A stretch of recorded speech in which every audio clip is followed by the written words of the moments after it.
Tapos may mura to. Ang mura yan? Magkano po yan? 260. 260? Ah, ang mura mo. Boys, ano ka na, oh? 260 po yan?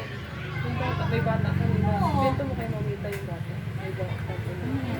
May bata, ang cute.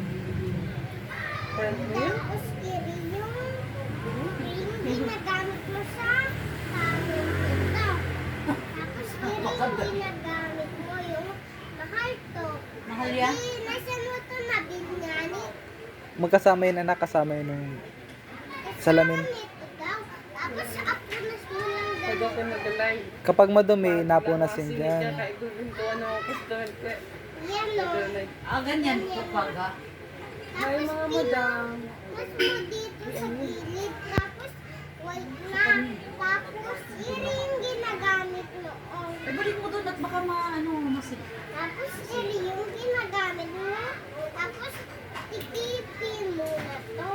Tapos ginanon mo na lang. Tapos kasama mo na to. Tapos dapat yan. Sarado mo ganyan no. Bakit asarado po? Ayan ma. Iri yung ginagamit mo. Open mo gano'n.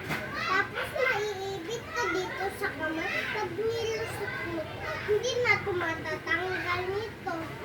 Sa butas. Ah, bakit?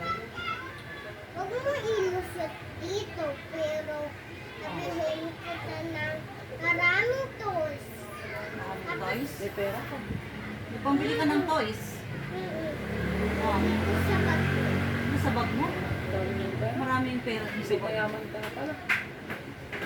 Ay, hindi ako naman yaman. Nabili ko to sa Shopee. Shopee? Shopee where? Shopee. Nasa Shopee po. Tapos iri yung open mo ganyan, no? Tapos iri yung ginagamit mo na Sa para Shopee yan nabili? sa shopping ko nabili. Paano ka sa SM? Paano sa